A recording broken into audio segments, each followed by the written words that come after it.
Good afternoon.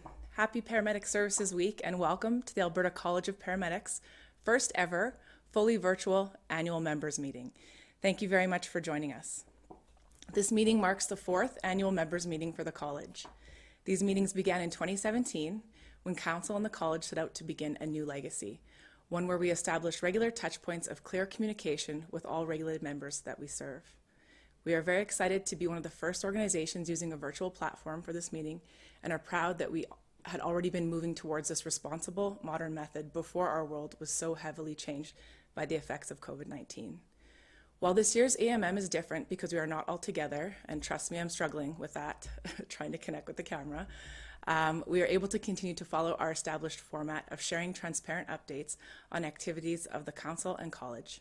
Today you'll hear from me on Council updates, our CEO Wendy Dugas on updates from the operational side of the college, and from there we will move to a pre-recorded message from our Vice President Tim Moen on the financial status of the college and the profession. Our Registrar Tim Ford will then update on all regulatory activities and core business activities before we move into a panel question and then answer session. This year, to help facilitate the submission of questions for all of you, we are again using the Pigeonhole platform. If you haven't already signed in, please go to pigeonhole.at and use the password resilience. Please feel free to submit your questions and vote for the questions throughout the afternoon's presentations. We have team members from the college who are also watching, and they will help answer some of your questions in real time, while others will be answered during the question and answer panel at the end. I'm going to jump into my message now. And so this year's theme of redefining resilience is fitting in that we are in the process of redefining what normal will be. As I always do, even with my president's message, I spent some time reflecting on our theme: redefinition, resilience, and then normal. We fit in best when we are flexible. These are all common to being adaptable. Charles Darwin said it best: it's not the strongest of the species that survive, nor the most intelligent. It's the one most adaptable to change. My perspective is, how truly strong or comprehensively intelligent can one be if they don't recognize the significance of adaptability? The constant is change. Now, the pace of change and the uncertainty we're facing right now adds to this exponentially. I received an email from PAC the other day with a message from the Governor General of Canada to paramedics, in appreciation to you all for your tireless work, your courage, and your constant and reassuring presence. Seriously, between this and my president's message last week, you would have thought we had collaborated. Great minds and all that. Paramedics, first responders, there's a broad heroic picture and understanding that people have and gain from the public context. It's pretty cool. And there has been a shift in progression of the public perception from the days of our favorite term, ambulance drivers. However, I believe the true heroism lives in the smaller everyday actions and the things that most people can't see. For this, I want to consider resilience, the oversimplified idea of bouncing back after stressors or becoming successful again after adversity. Resilience may not look obviously productive or successful, but it is the choice to maintain self-awareness, seek help, or work towards feeling better. Resilience is one foot in front of the other some days. Resilience may be the stoic face in an emergency that also takes a minute to reflect afterwards, or not. Resilience is compassion for the patient regardless of how they arrived in their current situation. Resilience is taking a knee, holding someone up, or both at the same time. Resilience is having ownership over our reactions and our actions, but not for the things we cannot control. Resilience is recognizing that the struggle with mental or physical illness is a lonely place and actively working against yourself to connect with or relate to others. Resilience is placing our trust in each other. Right now, resiliency is the additional PPE, the goggles fogging up, the mask that has the chemical smell and never ends on a long shift, the gown, and the time it takes to put this all in place, especially when you arrive and the family or patient are banging on the door. The worry about how all these measures impact your shoot time. Resiliency is the enhanced cleaning and decontamination requirements that now take up the space where maybe we could have had a quick meal or bathroom break, and the extra physical, mental, and emotional exertion all of this requires. Resilience is that the patient knows none of this type of heroism. Our agility and adaptability as a profession is and should be a source of pride, historically, currently, and in the future.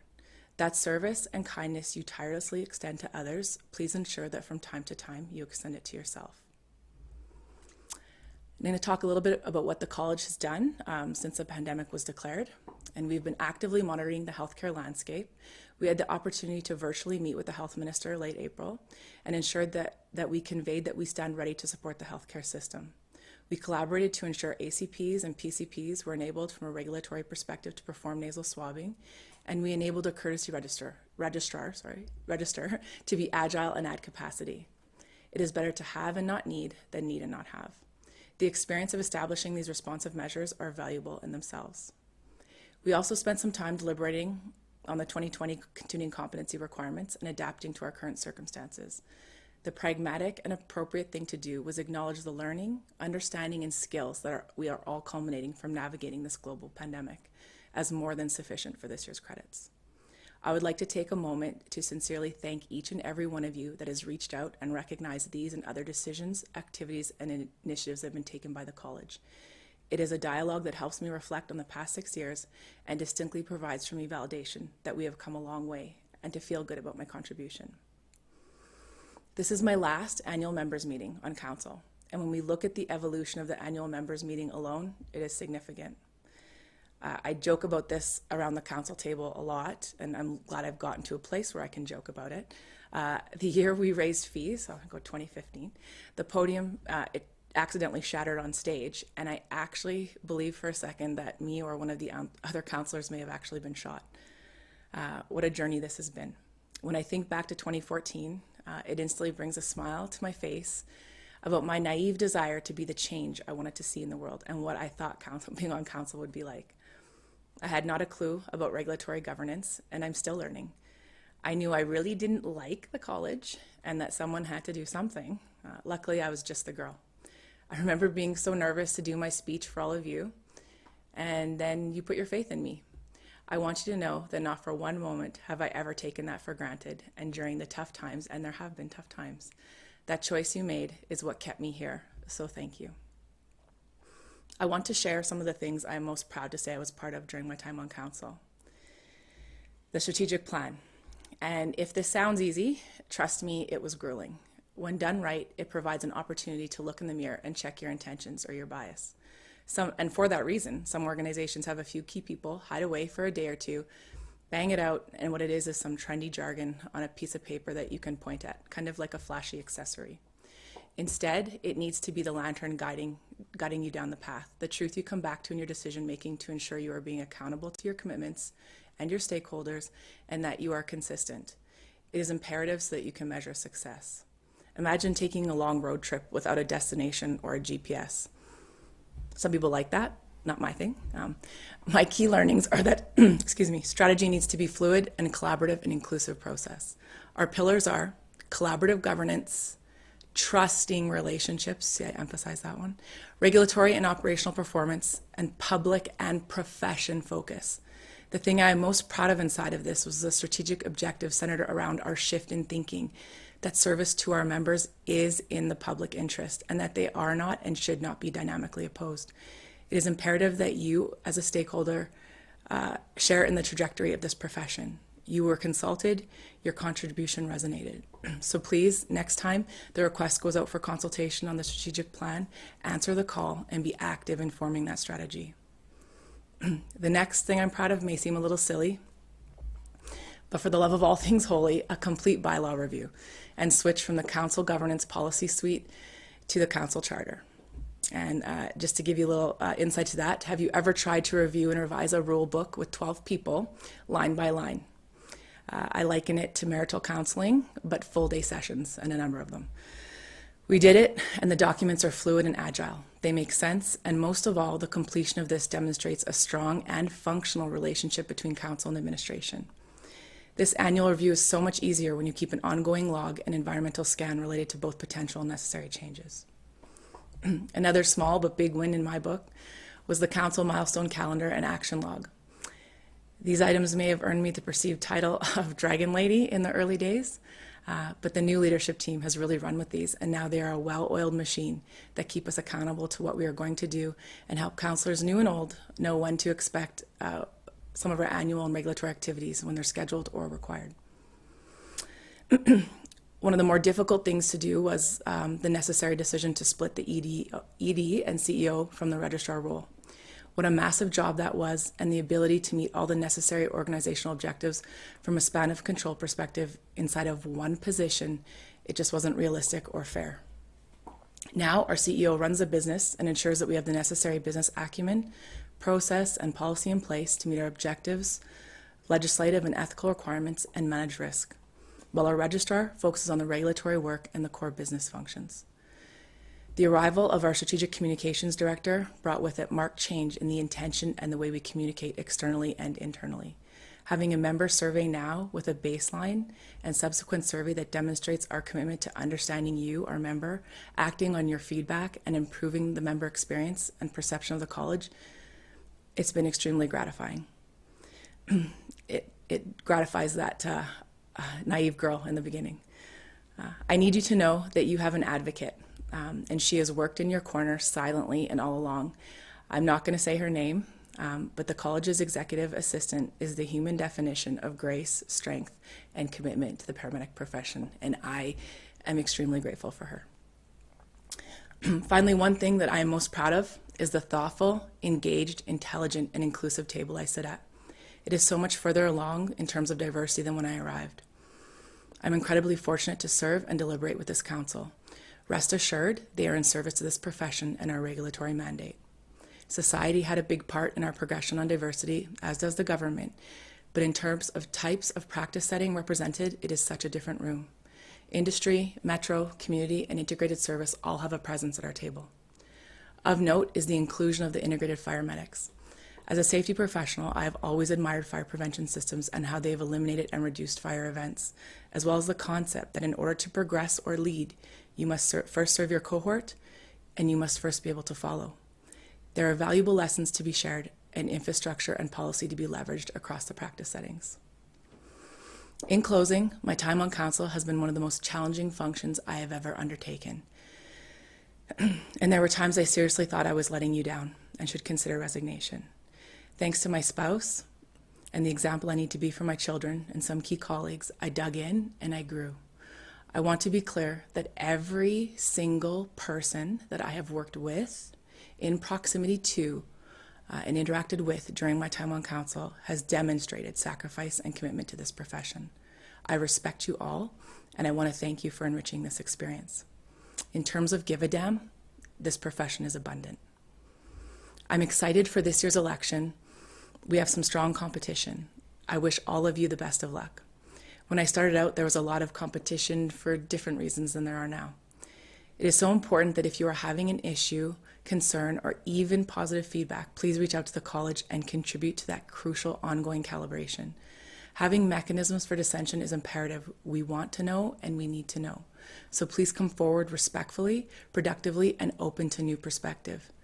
Be the change you want to see in our profession and get involved. Looking back, maybe I wasn't as naive as I thought. After all, I contributed to some significant change. I've come full circle on the stage with my family standing behind me, and I just want to take a quick moment to thank my spouse, Jamie, my beautiful and feisty daughter, Blake, who actually helped me put this speech together, and see, Blake, I memorized the words, and wish my baby guy, Jet, my son, a happy first birthday today. So stay safe and be well to all our members. Thank you for all of your attention and allowing me to share my update with you. I'm going to now ask our CEO to provide an update on the college's operations. Thank you very much, Dusty, and for all the leadership that you've given to the college over the last 6 years.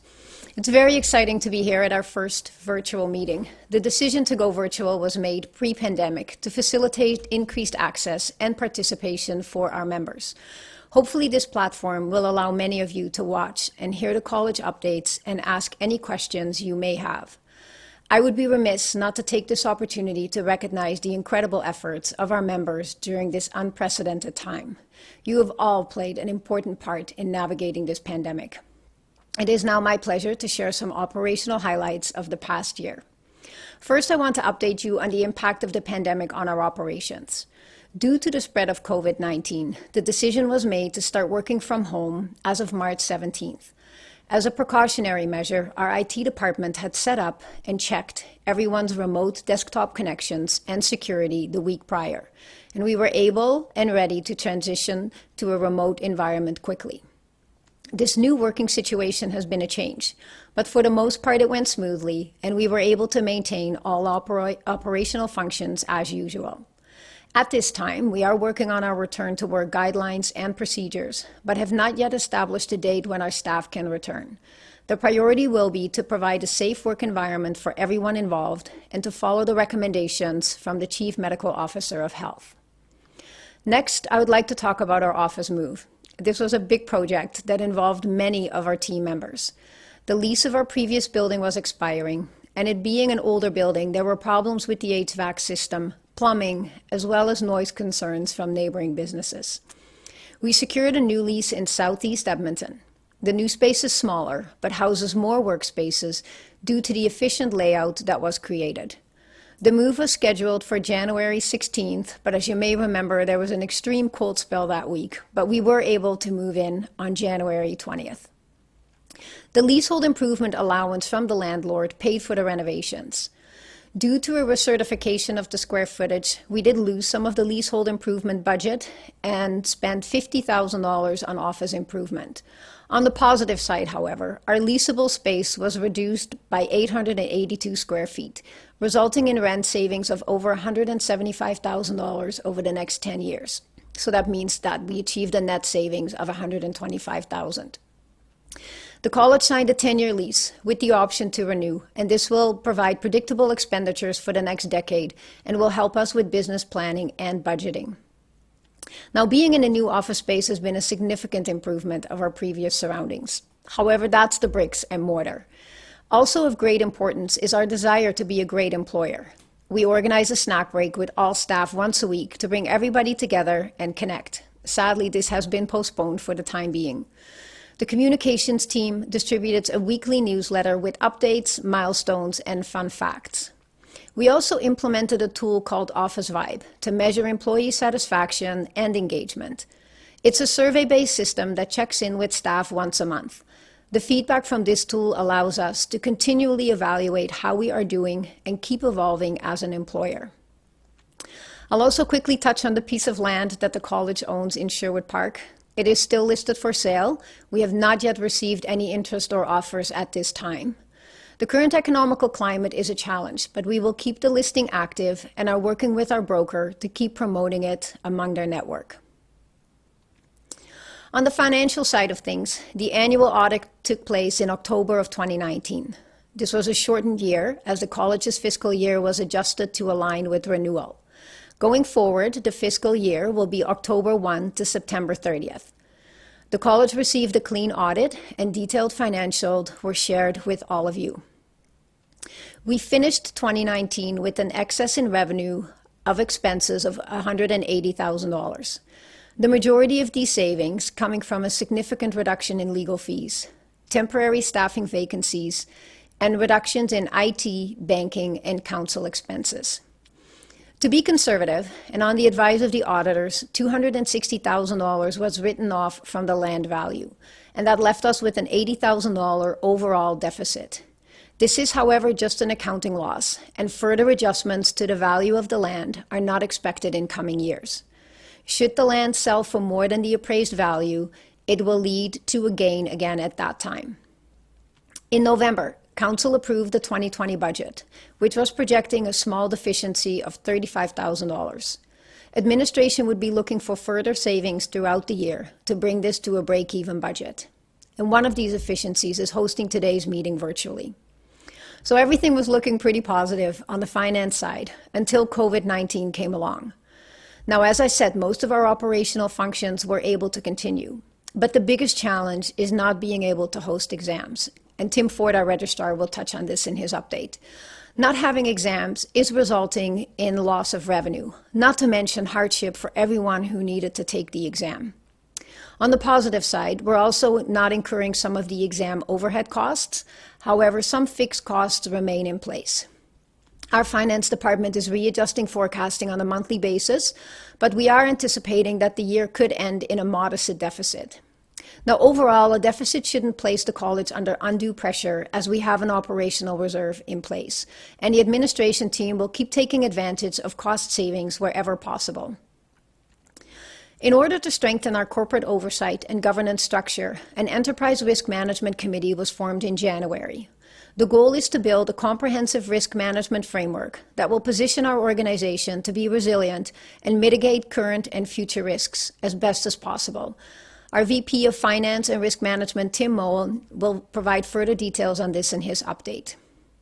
And as Dusty mentioned, the council and staff collaborated on a new 3-year strategic plan. And the approach for this plan was to create a framework with pillars that would remain current for more than the 3 years of the plan. And rather than starting with a new plan in 3 years, this will be a nimble and adaptable document that we can continue to build on. The plan is available on our website, and I encourage you to have a look at it. In November, Council approved the 2019 annual report. It declares the state of the college with respect to its core functions. It contains key statistics and information about operations, finance, registration, exams, practice, and conduct. And in an effort to increase transparency, the audited statements were shared with all members last year, and this will be done again this year. We also heard feedback from members loud and clear through the member survey and other feedback channels, and we're pleased to reintroduce the member card during renewal. Anyone who opted in received a member card in November of 2019. Another request from membership was the interest in being able to order a dress uniform.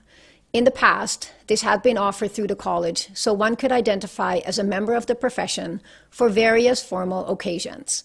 Because a significant number of regulated members work in organizations that do not provide a dress uniform, we decided to collaborate with Dirks Formals to make this available again. Members were invited to participate by voting on their favorite crest design. The uniform is now available, and links to order the dress uniform and instructions can be found on the college's website. On the legal front, there is one legal case originating from 2016 that has not been concluded. We are very close to reaching an agreement on this matter and are waiting for this to be finalized in the very near future. Now, due to distancing measures, Tim Moen, our VP of Finance and Risk Management, could not be in the studio today, but he recorded a message that will be shared with you next. Thank you very much. Hi there, I'm Tim Moen, and I currently hold the position of Vice President of Risk and Finance on Council. I'm going to leave specific finance details to our CEO, Wendy Dugas, and our Finance Manager, Matthew Aspden, but I just wanted to give you guys a general overview of how Council views risk and finance from a governance perspective. Up until about a year and a half ago, our registrar was required to act as both a registrar and a CEO. And we recognize that a good registrar needs to be a respected paramedic practitioner with a comprehensive understanding of our profession and a clear vision of where our profession is going and all the obstacles and opportunities and risks entailed in our profession. But we also realized that we were asking way too much of our registrar by asking them to not only focus on our profession and our regulatory environment, but also that while they're doing that, to manage ACP staff and all our business processes. It's just too much for one person to do. So about a year and a half ago, we hired Wendy Dugas to be our CEO.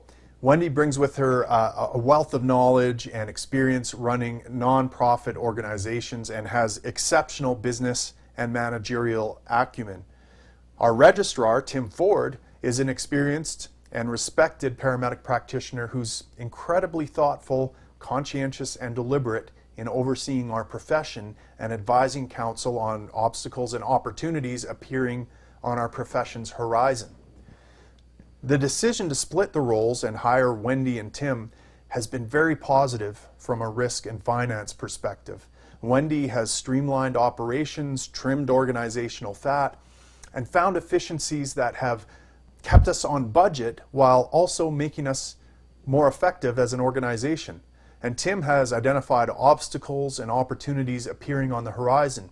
This has allowed the college and Council to move from having to operate reactively towards operating far more proactively.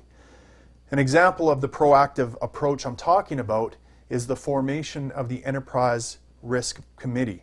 This is a committee comprised of some council members and our CEO and our registrar. And this committee is focused on analyzing and assessing risks that the college may face, and then bringing that analysis as well as recommendations forward to council to deliberate. And here's just one example, just a small example of a risk that has been identified by the committee, just to give you an idea of the kind of things we talk about on these committees and then at council. So the risk that we identified was obviously a potential loss of revenue for the college. Now, our operating costs are relatively fixed. It costs about the same to regulate 3,000 members as it does to regulate 10,000 members. We have to pay for our office space, we have to pay for our staff either way. So a loss of revenue represents a serious risk in our ability to self-govern. Now, as a result of discussions in committee, my recommendation as VP of Risk and Finance, my recommendation to council was to set our reserve fund at a level where college can absorb 25% loss in membership and continue to operate status quo for up to 2 years by drawing on these reserve funds to make up for the revenue shortfalls and buy us enough time to adjust operations to a new reality. If we lose 25% of our practitioners because of some catastrophic event like mass layoffs or a shutdown in the oil and gas industry, I'm happy to report that our financial health makes us resilient enough to buy us enough time to adjust our operations to deal with a new reality. Now, I bring this up because this type of proactive thinking, and this is just one example, this type of proactive thinking without it, our future council may have to react to catastrophe by raising registration fees significantly and unexpectedly to deal with it. Now, speaking of registration fees, we have had a few people ask if we can lower registration fees in light of the pandemic we're all going through. Now, believe me, this question hits home for me.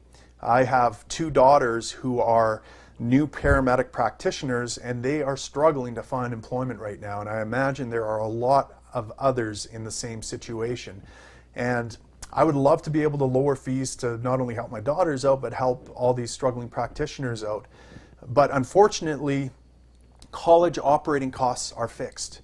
We still have to pay our bills, keep the lights on, pay our lease, and pay our staff and do our job going through this pandemic. And we can't press pause on those things, unfortunately. But the good news is that I don't expect we'll have to raise fees anytime soon. And this is despite the fact that we expect our revenues to be down a bit this year, and despite the fact that our fees have remained steady in the face of inflation for years and years. Now, the fact that our fees are considerably lower than other healthcare practitioners like RNs, dental hygienists, pharmacy technicians, occupational therapists, and psychologists is thanks in large part to our management team's ability to find cost-effective ways of doing the business of self-governance. Now, do I expect we'll be able to keep the same fees forever? No. Inflation erodes all of our buying power at a rate of about 2% per year, which means the price of everything gradually increases over time. The cost of business, the price of doing business increases over time. Once we have maxed out all the efficiencies we're able to find in organizationally, and believe me, we're still finding efficiencies. Our management team's doing a great job here. But once we've maxed those out to a reasonable extent, we're going to likely have to adopt a fee schedule that matches the rate of inflation to reflect the rising cost of doing business. But I bring this up only to use it as a small example of the types of proactive questions that are discussed and debated at council meetings. So questions like, how do we avoid an unexpected significant fee increase like the one we experienced several years ago that kind of caught us all by surprise? What's the best way to raise fees if needed in the future? I mean, should we adopt a scheduled increase of a small percentage every year to match inflation? Or should we only raise fees when our reserves are completely depleted and we no longer have a resilient organization? These are difficult questions, and we take them very seriously on council.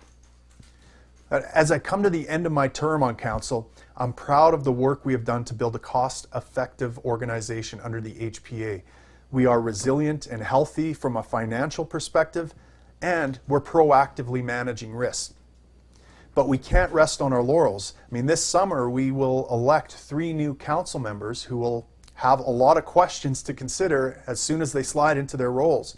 Our profession is undergoing tremendous changes as our practitioners grow into all sorts of new environments, specialties, and areas of practice, like community paramedicine, for example. And the pandemic is providing us with all sorts of challenges and opportunities to re-examine the way we do business and the way we administer entry to practice exams, for example.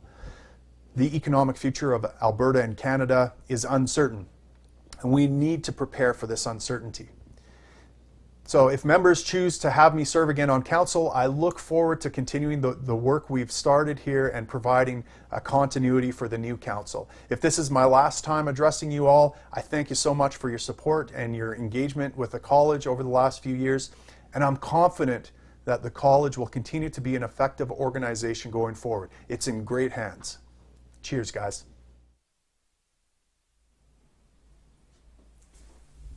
And go. Thanks for that, Tim. I'm Tim Ford. I'm the registrar at the college, and it is my task today to share with you an update on the regulatory activities. The title of my last Pulse report was Challenging Times, and as we move into the 3rd month of this pandemic, I think that title continues to be a huge understatement. I'm aware of some of the stresses you are all facing, the anxiety during that drive home, uncertain if you have been exposed, and worrying that you might pass this virus along to your family. Situations like this aren't just challenging, they're gut-wrenching reality checks that many of you have to perform daily. And they certainly can test one's resilience. And this pandemic doesn't just impact those delivering direct care, it has tested the resilience of all members in various practice settings. Our educators have had to move entire training programs to online delivery platforms and are also dealing with issues around practicum placements. Managers and employers have had to develop contingency plans for staffing shortages and PPE supply issues. And those working in industry are not just faced with the impact of the pandemic, but are also dealing with a significant economic downturn that has left many members unemployed. We really are in a unique situation that none of us have ever been in before. And while it certainly presents us with challenges, it has also presented us with opportunities to overcome these challenges. At the college, we've been forced to adapt many of our processes and policies to fit into this new normal. And I realize that this might have had an impact on some of you. I want to say thank you all for your patience and the professional manner in which concerns have been brought forward. I would now like to go through the updates from the different departments that I'm responsible for, and I'll start with conduct. So between January 1st and May 1st, our conduct department received a total of 22 complaints, which extrapolates to 66 for the year. Last year we received 82 complaints, so we are trending towards a 20% decrease. This is a very positive change, and I'm hoping this trend continues. Thank you to you all for continuing to perform your duties in these challenging times in a manner that upholds the integrity of our profession. Now, most of the complaints that come to the college are managed and usually resolved by our complaints director, Jen, and our team of Ken and Monique. We always strive for a complaint resolution agreement, one that satisfies the needs of both the complainant and the accused. But if no one is willing to budge or admit some degree of fault, then we are required to follow through with a tribunal. And this is where it can become costly, not just for the college, but also for the member who has a complaint against them. When you add up all the time it takes to complete the investigation, negotiate terms with lawyers from both sides, and then organize a tribunal and compensate everyone for their time, the expense can easily exceed $10,000. And if the tribunal rules against the accused and recouping costs becomes part of the decision, this can have a significant impact on the members. It certainly is one of the reasons we're all required to carry liability insurance, and I'm going to speak on that in a few more minutes. I'm going to move on to registration. With the onset of the pandemic, one of the most amazing things that I experienced was the number of practitioners who reached out to the college asking how they could assist. And whether they had just recently retired or had moved on to other professions, we were immediately flooded with calls from these folks asking how they could contribute. It was really cool, and it speaks to the true nature of our profession, providing care in times of need. We were able to respond to this by using a function within our regulations to create a courtesy register. And it took our team of Kathy, Resh, and Jacintha, working with our operations group of Holly and Chad, about 2 weeks to get this set up in our registration platform. Now anyone who has recently retired or let their permit lapse can apply for a permit on the courtesy register. And this allows them to practice to their full scope for up to 6 months. The college charges no application or registration fee for this. We only require valid liability insurance and a clean criminal record check. We believe that if there is any kind of second wave or if a staffing shortage occurs, the college is in a position to rapidly register qualified practitioners to fill these needs. As for numbers, our registration numbers continue to hold steady compared to the last decade. Right now we have 8,741 members, which should increase to just over 9,000 by the time we get to renewal, which will open again on August 1st. And speaking of renewal, some of you will notice a change on your practice permits this year. If your insurance is set to expire between October 1st of 2020 and September 30th of 2021, you will see a condition on your permit which will read, liability insurance policy recorded on profile must be valid. As many of you are already aware, the HPA requires all practitioners to carry valid liability insurance. And this requirement exists to protect us as practitioners from legal action. The college's role is simply to ensure this is in place. And we know that each year all of you renew your insurance at some point, but we only know that this has taken place once you put the information into the members portal. Last year we had a significant number of members who renewed their insurance but forgot to update their information in the portal. So we had to connect with each member who forgot. And most simply went into the portal and updated the information. However, there were a few who couldn't or wouldn't comply, and this leaves us in a difficult situation. The Minister of Health expects our college to only grant practice permits to members with valid insurance. We can't request this information from insurance companies, so we have little choice other than to request it from you, the member.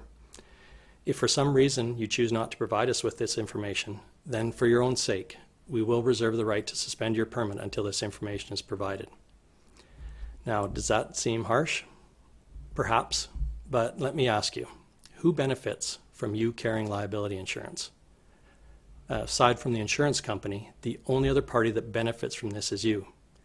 You are all health professionals who can be called upon to perform critical interventions on very sick patients, and negative outcomes will occur.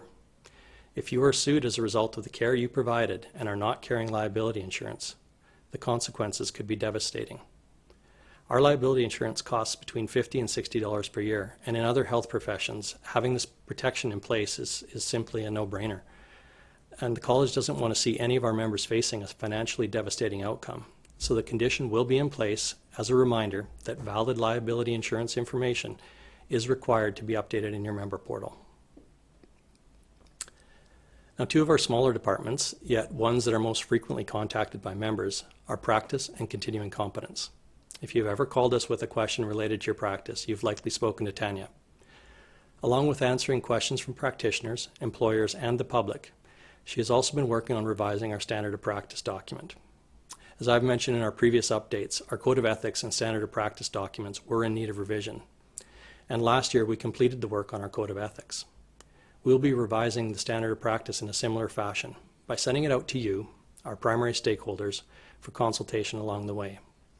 Please keep an eye out for this, as your feedback is valuable information and it truly reshaped a number of the revisions that were introduced into the code of ethics. As you know, 2019-2020 is the first year we get to roll out our new continuing competence program structure. The structure was developed collaboratively by our continuing competence lead, Sydney, the Continuing Competence Committee, and you, our members. It was sent to all of you for consultation. It was edited to incorporate your feedback, and it was approved by Council last year. Now, this program is relatively straightforward, allows you to apply credits to a wide variety of learning opportunities. And these opportunities are broken down into self-directed study and approved Con Ed, with at least half of your yearly credits needing to come from approved Con Ed. When the full force of the pandemic was realized, there was a number of programs and courses, symposiums and conferences that had to be postponed or canceled. And this left many members with a limited number of options to complete the Con Ed requirements. We knew this was going to cause issues, so we immediately began to work on a solution that would satisfy both our regulatory obligations as well as support the profession. A few weeks ago, I was happy to announce our plan for the Continuing Competence program in light of these issues.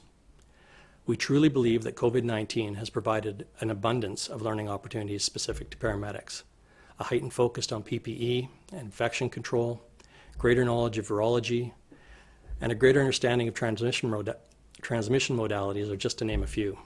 These are skills and competencies that cannot be taught through formal Con Ed. They must be learned through experience and practical application, and they are just as valuable as formal education. And with this in mind, the college decided to approve the COVID pandemic as an approved learning experience and has awarded a value of 60 credits, which is the minimum amount of credits needed for this year. Practitioners can choose this option, or they can continue to enter in other activities of their choice so that 60 credits are achieved.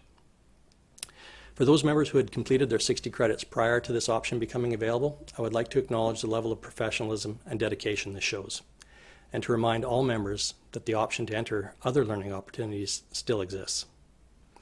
And I just want to take a second to re-emphasize the importance of Con Ed. I think there are those within our membership who still question the rationale behind this concept. Why is the college making me spend my money to take these courses? It's a phrase I've heard on more than one occasion. And the very simple answer to this question is because health professionals are required to continually strive to better themselves as practitioners. Every other health profession has some form of Con Ed program, and it isn't because it's a requirement of the HPA. It's because it's the right thing to do for their patients and for themselves as professionals. Con Ed should not just be a checkbox that you need to tick off to get your license renewed each year. It should be completed because you as a professional practitioner identified an area of your practice that you wanted to improve upon. Our Continuing Competence program gives you the flexibility to participate in this form of self-reflection and take courses that will make you a more well-rounded practitioner. And we can assist in this by providing you with some options, and you can find these on our website, and there are a lot of them. And this list will continue to grow as the Competence Committee approves more learning activities. Now, this committee is comprised of practitioners just like you. They work with our staff to develop the Continuing Competence program, oversee the implementation of it, and they also review and approve many of the programs, courses, and conferences for credits that you can use towards your CC requirements. This past year, these members and our staff have worked extremely hard, and I want to say thanks to them for their commitment to this profession. Moving on to education, I may have said this last year, but when it comes to paramedic education, there was a lot of regulatory work to do in this area. And if you know me or have ever worked with me, you might recall that I have no background in formal education. So this part of my portfolio was definitely a challenge. But one thing I do understand is the importance of ensuring that our paramedic students are prepared for this profession. I also understand where the education of our profession is headed. And I know how important it is that we get this right. So I asked for and got approval to bring in some expertise. In July of last year, we were fortunate to hire Dr. Craig Hart as Director of Standard and Education. Craig's doctorate is in Higher Education Administration, and his previous work as Associate Dean at Norquest College and as Education Program Director at Medicine Hat College have positioned him well to provide the leadership we need to ensure we are following the best practices when it comes to our educational programs.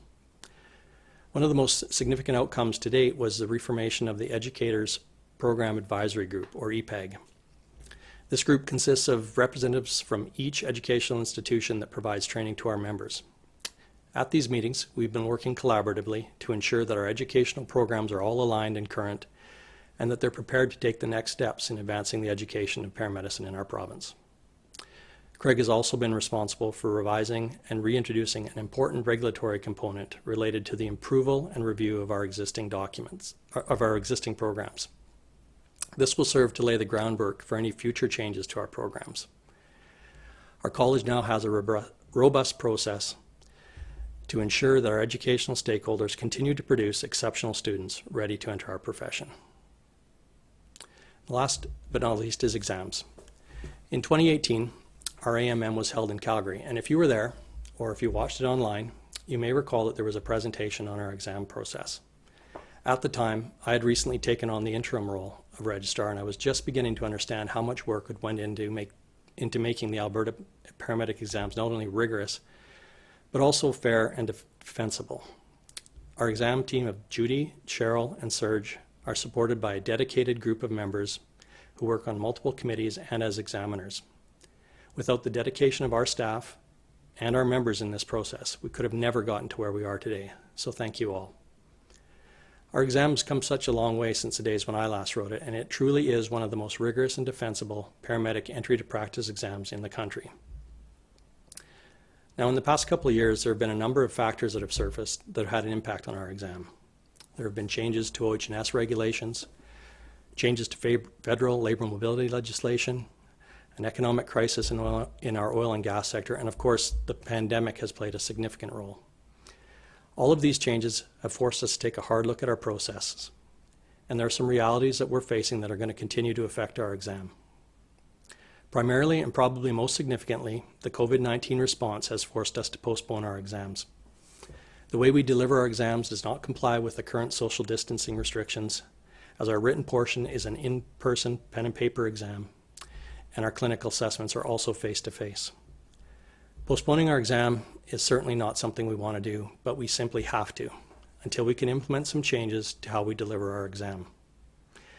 It is important to note that this issue is not just affecting paramedic exam in Alberta, but it's affecting almost every other professional registration exam in the country and around the world. As regulators, we are all working to find delivery solutions as quickly as possible, while ensuring these solutions continue to maintain the integrity of our exams. As per the regulations, our council is responsible for approving the provincial registration exam, and since the one they approved cannot be delivered right now, they have directed us to find alternatives.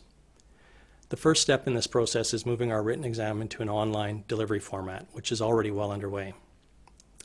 Our clinical exam, however, which, as you know, consists of a scenario-style oral exam and a OSCE-style skill evaluation, is somewhat more difficult to deliver in this new normal that we find ourselves in. Council has directed our administration to find solutions that will allow for us to continue to evaluate the skills of new practitioners entering the workforce. This search for a solution is forcing us to take a hard look at what is happening on a national level in our profession. I think one of the biggest questions that has to be answered is, why do Alberta paramedics have to complete a more rigorous examination than other jurisdictions? Well, some of us older paramedics can probably think back to a time when an Alberta-educated paramedic underwent a longer program, and as such was able to do more skills, administer more drugs, and generally provide a higher level of care.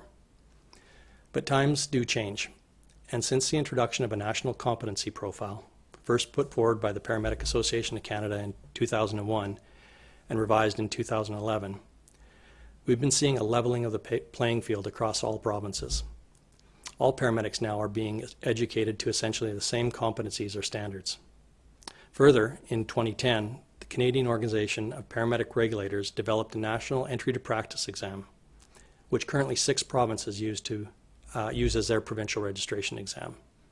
This is a written exam which tests clinical knowledge, but there is no skills evaluation or scenario component to this.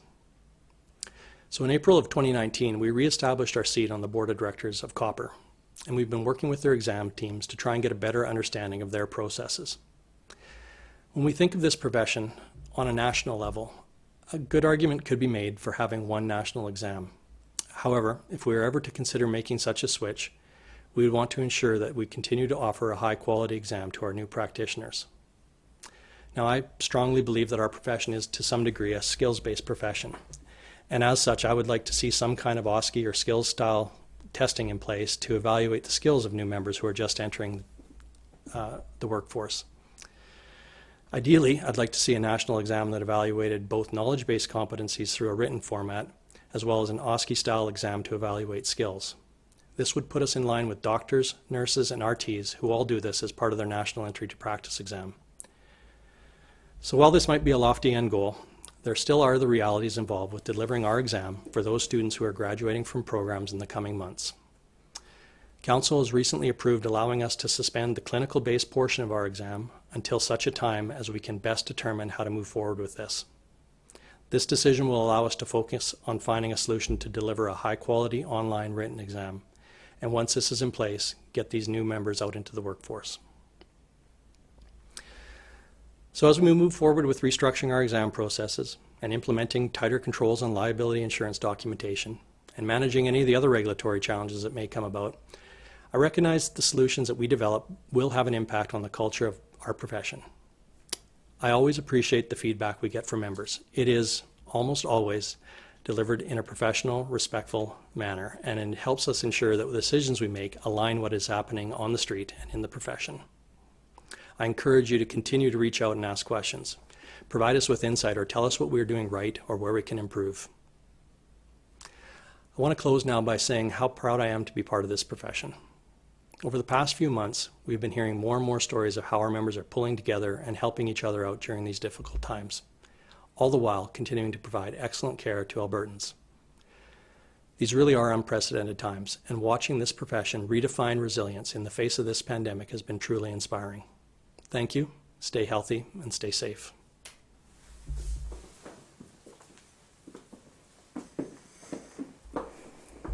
Thank you so much to Tim. Moen for the pre-recorded financial update, and to Tim and to Wendy for your updates on the college activities. It's a pretty cool team to be on. On behalf of Council, I thank you for your leadership. It's very safe to say that our profession is moving in some very exciting new and necessary directions. I know the questions have been coming in as we've all been providing our updates, so I will now open our question and answer time. We will answer questions with the highest votes first, so please vote for the question you want answered first. Thank you. Okay, first question. Will ACP work with other professional colleges to enable those in the paramedic practice to be employed outside of traditional frontline EMS roles? Look at our registrar. Yeah, I can say that we're already working with our other professional colleges. Finding those exact other roles, what are you, employed at traditional frontline EMS? Knowing what those roles are, we do get contacted by members, asking for specifics. But I would just, I guess, encourage you to continue to ask. We do meet with our other professional colleges in Alberta since the COVID came out, actually now weekly. And it's been really refreshing to meet with all these other colleges, share problems, how we're overcoming challenges, and we'll continue to do that. And if there's specifics, areas that you're interested in, please forward them to us, and we can continue to work with our other colleges. Awesome. Okay, next question. Will we be publishing straightforward scope of practice guidelines or definitions so that employers have a more complete picture of our capabilities than NCOP protocols? That's a great question. Yeah, we are, is the short answer. So in our scope of practice, or in our standard of practice document, there will be a scope of practice document that we're working on. So it'll live within our standard of practice document. We're working on that still, and it's in development, but you will see that in our standards of practice. This one I've come across in my time.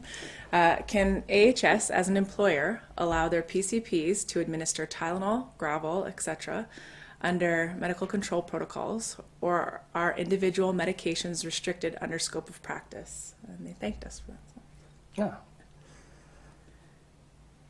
The scope of practice for PCPs is pretty clearly defined as far as the medications that you're taught. And where there is any kind of vagueness in our current standard of practice, we're working to, our new standard of practice will address that. But our current standard says you're to be administering what you're trained in. And currently our training programs don't have Tylenol, Gravol, and Maxron was the other one? It was just et cetera. Et cetera. Yeah. In their training programs. So I think too, we met with the health minister. Yeah. We understand that under some models in industry, there is some medical direction that enables this. And we have actually asked to be at the table providing some feedback on the emergency medical services regulation, right? Which is what enables the medical direction. Emergency health service. Sorry, emergency health service, sorry. And so we have recognized that as possibly a mechanism to deviate from our regulatory structure, and we've asked to be part of that. So. Is there any progression with increasing PCP, scope of practice, to meet or exceed BC? Daily rural patients are going hours without antiemetics when we carry the drugs and have the skills to administer. Yeah. We're not there yet. That's the short answer. We're working on it. We have to get it into our training programs, and then we have to ensure that training is in place for these PCPs who are doing this. Okay. Alberta used to be above, so this is along the same line, I think. Yeah. Alberta used to be above the provinces, other provinces, but now our PCPs have one of the lowest scopes in Canada. When will we be allowed to upgrade and perform what we should? I'm hoping soon. We have to work with our educational providers to ensure the education and training is in place to allow PCPs to work to their full scope, and that's what we brought Craig in for. That's why we rewrote our standards approval document and approval and review document, and we'll use that to help us bolster the programs. Great. The next question, we touched on it loosely in Tim's update, the EPEG group.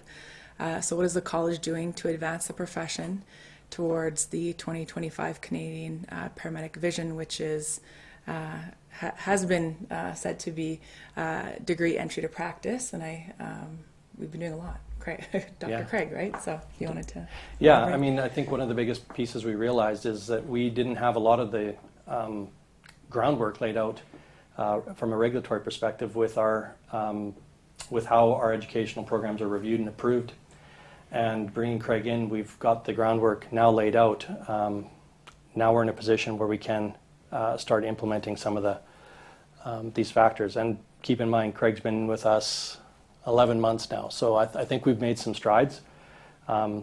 Changing regulations and introducing some of these processes is it takes time. Totally. Yeah. The next question, I'm going to start the answer, and Tim, if you want to jump in, because I never want this to be associated with any legacy I leave the college. Why was the move to a degree program stopped? Private schools like PMA, ESA, NATE, and SATE, etc., that can't provide the courses. I'm going to say I had a problem with that. It's worded differently. Seems to be more about money than advancing the profession. I want to be very clear on this. We have not stopped moving to a degree program. In fact, we're moving towards it probably more effectively and more intentionally than we ever have been. The problem with the framework that originally came about to move to a degree program is that it didn't include any of our other stakeholders, necessary stakeholders, to make that change. That was us leading, and by us I mean the college, leading the way with this without bringing to the table the educators, the employers, and the necessary people, the people at the table to make this change effectively, holistically, and meaningfully. Without them, we couldn't do it. So. Yeah, just maybe to touch on that, it's just something that's not, we don't get to, be great if we had the ability to just say, okay, everyone offer a degree program starting January 1st. It just doesn't work that way. You do need to work with people. You need to get everyone on board. You need to figure out what the hurdles are. You need to figure out what your regulatory jurisdiction is, and work within that. And I think that is why, like I say, I'm repeating what I've said, but why we brought in Craig and why we're putting some of this groundwork in place. Yeah, I think that I don't know a person at the council table inside the college that isn't in support of a degree program. It may not look or feel the way that original vision was put out there as this entry to practice, but it definitely is something that we are moving towards in terms of a degree program for paramedicine, and it's something we are extremely committed to, and I need to be really clear on that. How about more options for Con Ed, specifically those who do not work for AHS? Absolutely, industry. Could we please use BC ambulance approved training as well?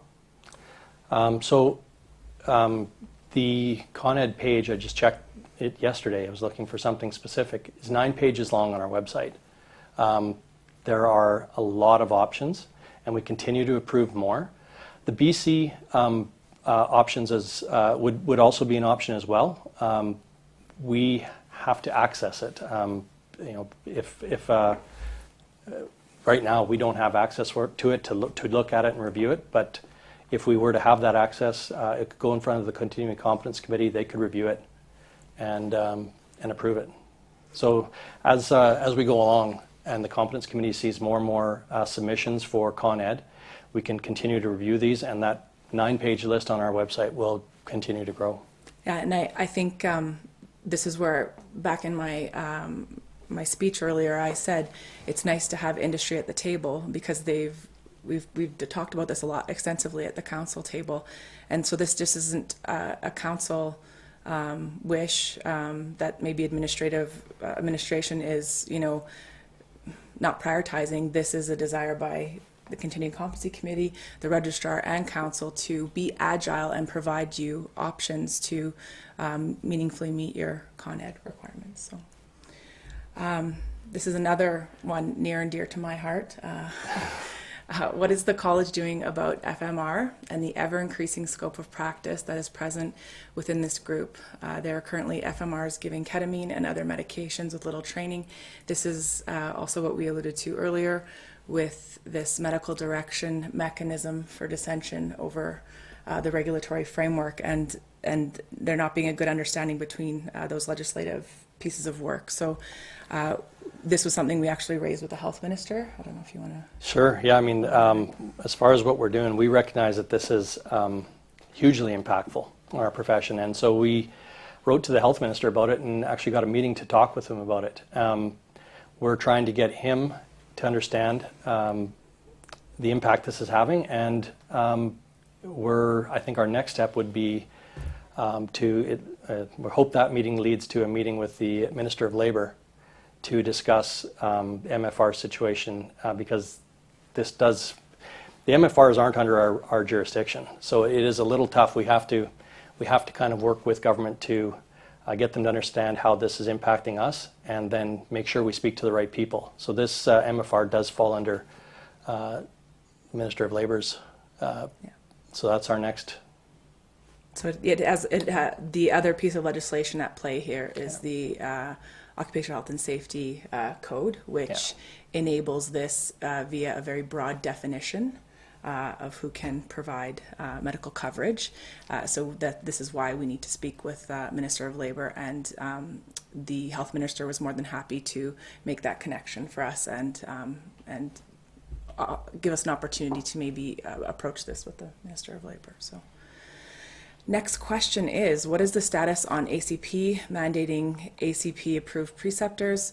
This was talked about a long time ago and nothing seen yet.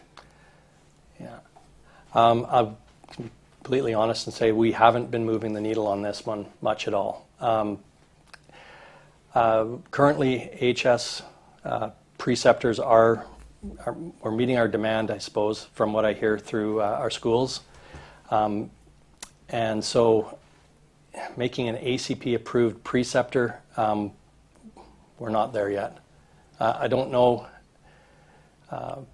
being perfectly honest, I know that's an important piece, but in our whole list of priorities and when we think of our resources, developing a preceptor program to approve certain people to be preceptors is, our resources just aren't to the point where we can actually tackle that yet. So. Yeah, I think it's good to be open about us following our strategic plan and prioritizing our work, and that we understand this is on the list. It's just not high priority. And then the next one, is there any progress on the acceptance of the critical care paramedic level within Alberta? Sorry. We briefly touched on this with the Minister of Health as well when we talked to him about. We were asking about having input into some pieces of legislation that affected our profession, and he suggested we could submit changes and requests to our paramedic professions regulation, and that would be the very first place to start. We have to have this recognized in our regs before we can recognize it as a separate designation. Again, so this question, and I'm happy to see this level of interest with this topic. And has any work been done with the degree, baccalaureate, as entry to practice? And again, I'll refer back to the EPEG advisory group, which is struck up with the purpose of looking at a paramedic degree program. Yeah. Yeah, and further to that, I did mention that EPEG group has representatives from all of our educational institutions, but we do have people from Alberta Advanced Education, Health Services. We have a bunch of different departments from government that also sit on that committee or come into that committee to provide input. So when we talk about where the future of our education is headed and towards a degree, we have Alberta Advanced Education right there to help guide us through some of this.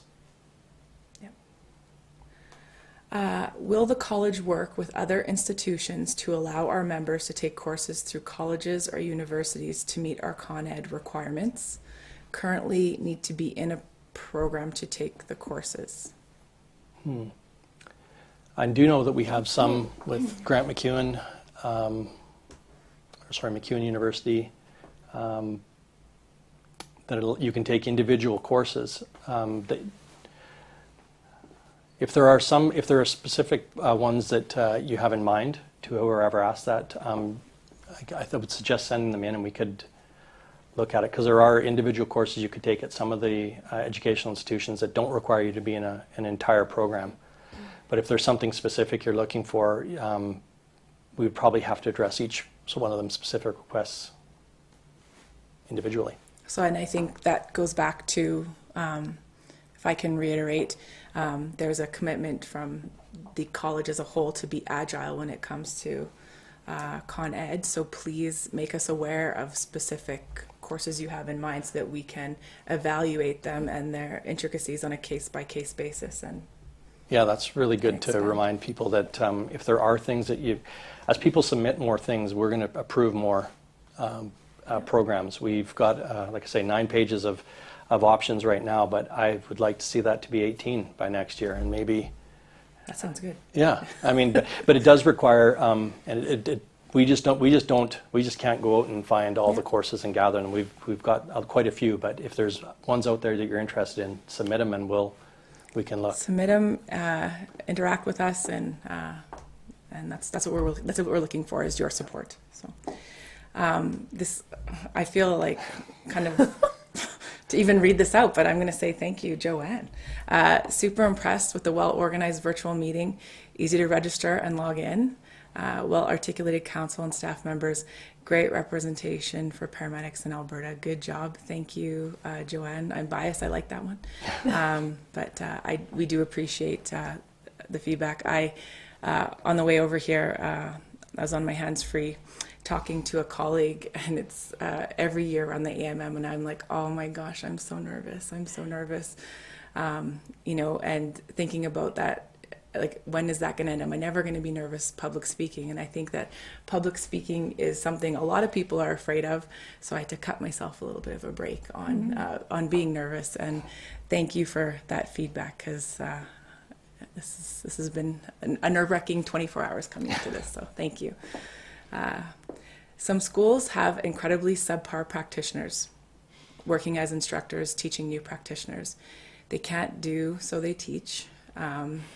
Will ACP approve instructors to stop this? Actually, so the document that I talked about with that the EPEG group and Craig had worked on and was recently approved in January addresses just that. So instructor qualifications. And that, like I say, that is a key piece of regulatory structure that needed to be in place. And since Craig has come on and worked with the EPEG group, we've just put that in our January council meeting, I believe, was when it was approved. Yeah. So yes, there is a structure in place for us approving instructors.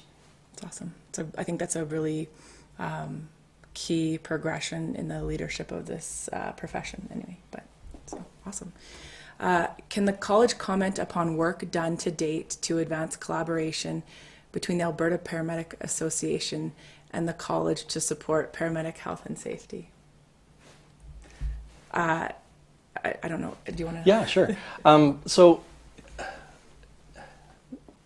We've been the relationship when we got here was, I suppose, a bit rocky, and one of the things that we recognize is as a regulator, sort of the other side of that is the association. Both are necessary for a profession to be strong, and we recognize that the APA is our association in Alberta, and recently, and particularly since the start of this COVID pandemic, we've been working with them on some areas where we could continue to collaborate a little bit. I'd like to see that continue. I don't think there's any reason why it can't.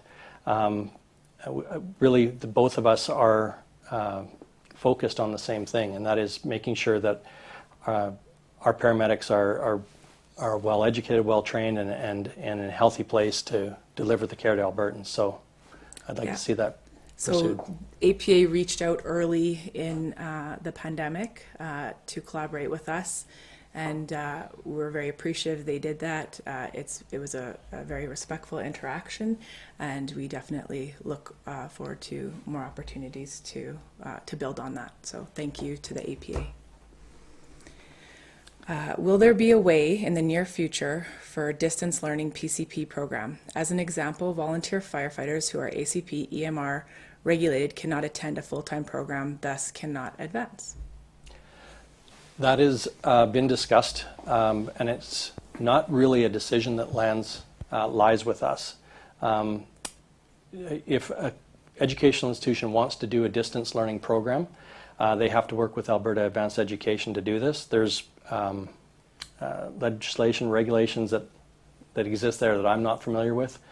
Our role is to approve the content that is delivered for these programs. So if they can figure out a way within their structure to deliver a distance learning program for the PCP program,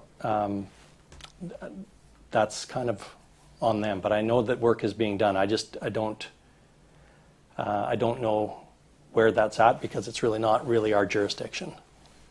Yeah, okay, good answer. Can the college comment on the collaboration with the national bodies? The examples given are PAC, Paramedic Association of Canada, and COPPR. And what work is the college working on with these groups? So I can speak to PAC, yep, and Tim can speak to COPPR. So just to give a bit of a understanding of how we're structured, is that the president at the time, and we understand on council that's designed as councillors are to turn over, but the president sits on the Paramedic Association of Canada on the board of directors. And so when you're in the board meeting, that's a 1-for-1 vote. So my vote would have just as much weight as any other province participating.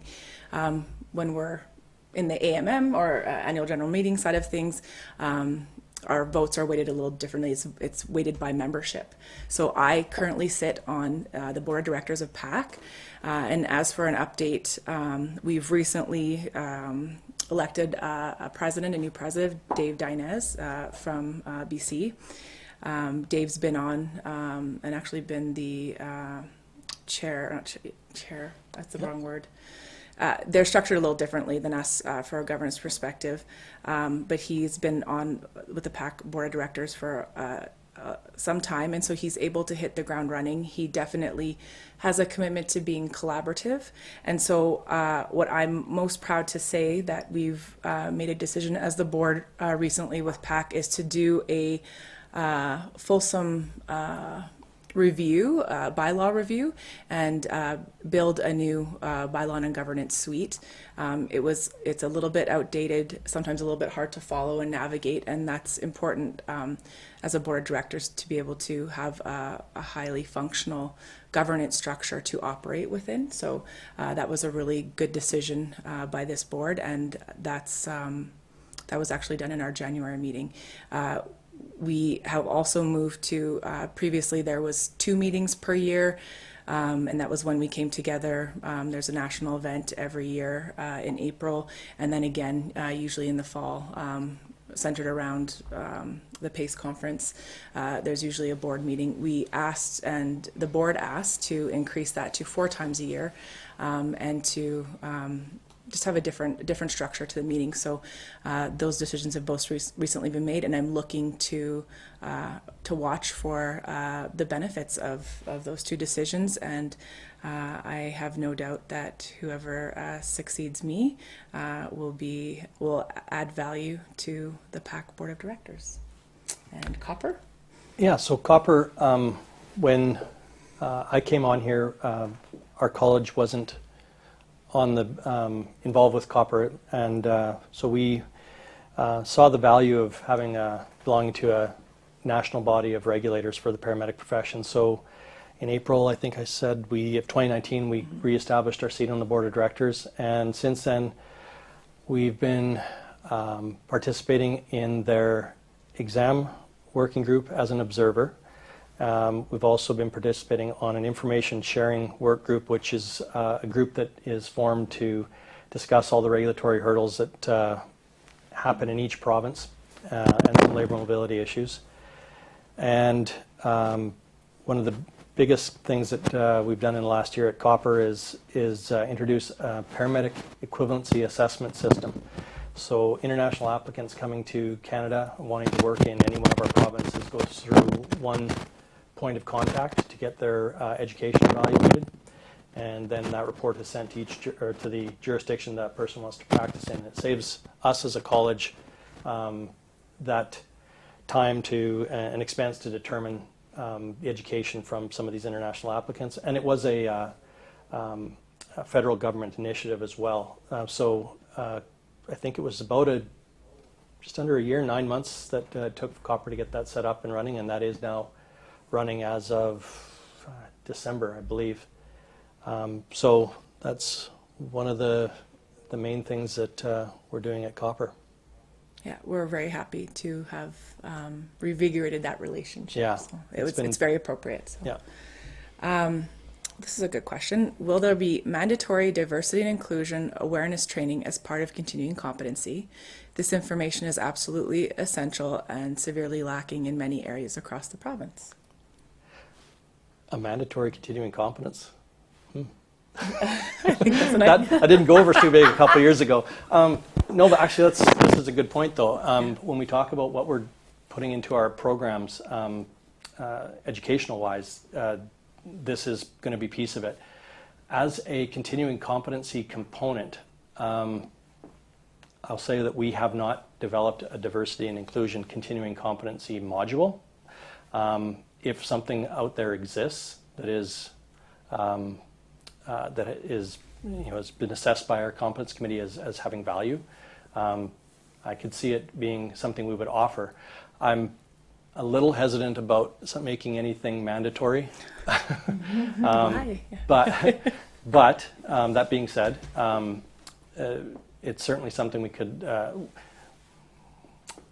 I don't think we'd make it mandatory, but including it into our list of Con Ed programs, definitely. And I just want to reemphasize that component's being added to the education portion. So it's not that we, are just because we're not making it mandatory doesn't mean it will be required through the education piece. And then if we can reiterate that by allowing it, for credits, I think that's awesome. Yeah, thanks for clarity. Yeah. What is the biggest holdup for the advancement of PCP skills? There's a lot of interest in this. But it's a good one because I mean our regs listed out a bunch of skills that we could do, and why not? Why can't we do them yet?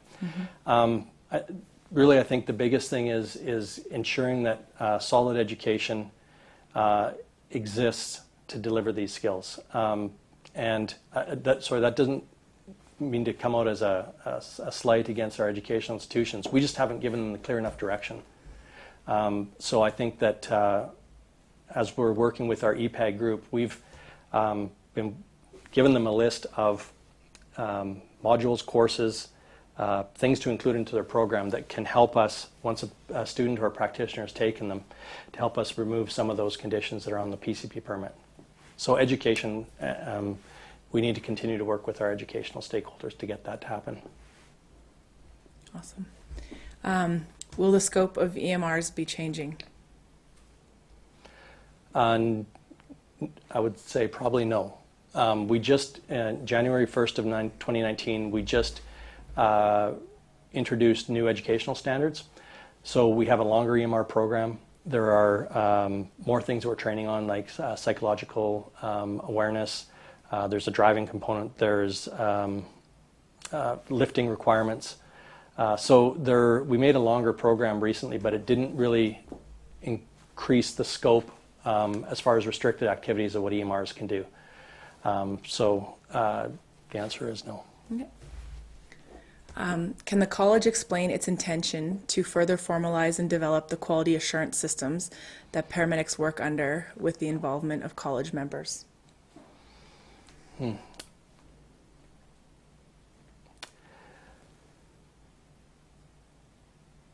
This is a bit of a trickier one. So our current standard of practice, which we've been asked by our government stakeholders to review and revise, mentions the QA system. We're going to continue to work with government to make sure that whatever revisions we make address this in a manner that provides more clarity. I think that's about as best as I can say. Yeah. Yeah. For now. Yeah. Sorry. Seeking clarity, Tim stated that the Alberta Paramedic Association is our association. Can you please expand on this? Was this an endorsement for the APA by ACP? You mind if I want to? Yeah, go ahead. So Alberta Paramedic Association is an association in Alberta. As far as I know, they're the most organized association, like formal association that I'm aware of. And I think, we are grateful that they've reached out and they are willing to collaborate with us. And I think that goes without saying. I can speak on behalf of council and the college. Anyone that is interested in organizing in a way to support paramedics, and to work collaboratively with whoever the stakeholders are, within the province, probably would receive some kudos for us, which, if you want to take it as an endorsement, take it as an endorsement. That's the nice thing about an association. That's an option for the member. And I would like to acknowledge, and maybe it's because I'm out of here shortly, but I watched the APA organize. I watched quietly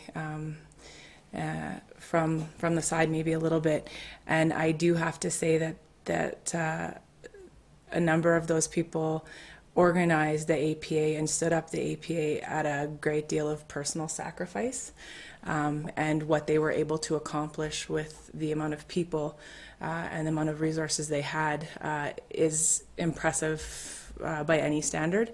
And so I think it's always good to be involved and to get involved than to not. And so, I don't know, anything to add? That's good. Wendy? Yeah, I have nothing to add to that. That's well said. Okay. How does the college handle mental health disclosures as opposed to 4 to 5 years ago? Right now, if anyone in the renewal or at any point of the year discloses any kind of mental health issues to us, it is handled in the way I think we'd all expect it to be handled. We ask them what supports they need, ask them what they need from us. If they need any kind of additional supports, we point them in the right direction and go from there. That's there's not really a blanket answer to that one because every situation is different and we all face different issues in that regard. So when we do bring it forward, simply we're there to be supportive. Absolutely. I think it ties into the next question, and that is what is ACP doing to help the suicide rate in our practitioners? And I think that's also speaks to efforts related to mental health, and as a regulator, that hasn't been our primary business function. We recognize many of the employers have systems in place, some don't, to stand up peer support networks. There's a few that are active in the province, and some employers, like I said, do a better job than others.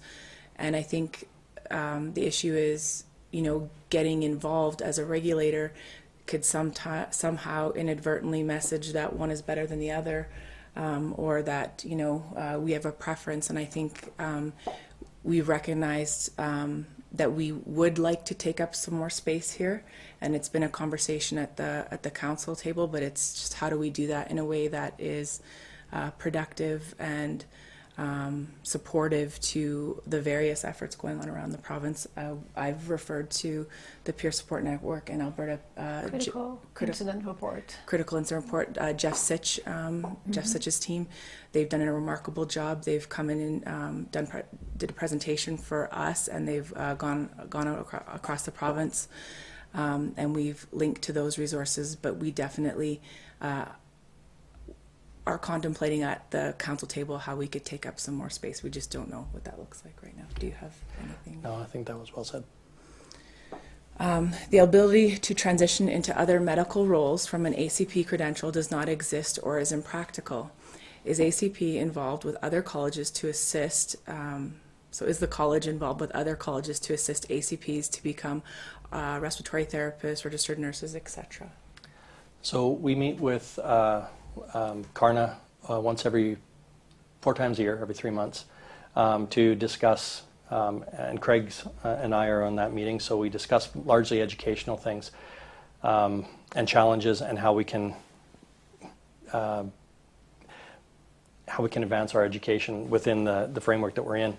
I think the key piece there is recognizing our existing training for credentials, credits, that you can take and use into other programs. So again, as we've redeveloped some of the required educational regulatory components, hoping that we can get recognition for more credits for our educational programs. But we do meet with actually both the RTs and CARNA regularly, and the RTs, we've been meeting on a couple of projects now, and I hope that work continues. And I think that speaks to the strategy of us taking a step back with the 2025 degree entry to practice goal to take a look at what stakeholders are around that table to gain and to evolve with these concepts front of mind, to see how not only can we stand up a paramedic degree program, but how it can be agile and allow other opportunities, right? Please update on outstanding implementation of HPA, in bracket standards of practice and development. Question mark. So our HPA compliance, if that's what they're referring to, we are basically in compliance with the HPA right now. Yeah. The standard of practice, we actually have a standard of practice that was approved, but we've been approached to revise and review that. So as for where we are in that, our timeline was to have submit it to government for consultation and to stakeholders for consultation in 4 stages. And we wanted the last stage to go in the first quarter of 2021. I'm concerned or wondering now if our timelines are going to be a little bit out of whack because of the amount of efforts that have taken to focus on the pandemic right now. But I think that still remains our goal, is to have our last piece of our standard practice submitted by first quarter of 2021 for consultation. Okay. Some schools are known to pass anyone, while others are known to threaten to throw out students for just questioning instructors. How does ACP regulate institutions? And I'm also going to signal that this is our last question because we're coming to a close on our time. And we get this question about regulating employers and educators all the time. So first off, we do have a complaints process that we have had to restructure to how we manage complaints that come in from students and practitioners about schools. And just there isn't a lot of complaints that do come in about our schools. We get the occasional here and there, and we do manage it. So we do have a process in place. But regulating the institutions, that's not really what we do. We work with them to develop an approval and review process. So our review process is actually a yearly review of their programs, and every 6 years is a full comprehensive review. And so we go through all kinds of things like their policies for student complaints, how they manage, basically all their policies and procedures, their curriculum. So that is what in the last 11 months Craig's been working on and what we approved in January. So this will all start, our review process will start later this year, beginning of 2021, and it'll be a yearly review of every program with a full comprehensive review every 6 years of each program. And hopefully that will help alleviate the issue around that question. We'll highlight those issues for us. Yeah. Awesome. Okay. And I just like one of the themes that was standing out for me for the question period is this degree program, and I want to be clear that Pete Helfrich started us down the path of revising this goal in a way that was inclusive and agile, and we are committed to continuing down that path and to coming up with a strong paramedic degree program. So I just want to make sure that is clear, and thanks to Pete. We've come to the end of our scheduled time for this year's AMM and want to be respectful, as we know you're busy, especially right now. As we've done in previous years, any questions we were not able to answer will be answered in an upcoming issue of the Pulse, so please check it out, and it will be posted online. Thank you to our presenters and to all of our members for joining us today. Please stay safe out there and remember to take care of each other and yourselves. Thank you.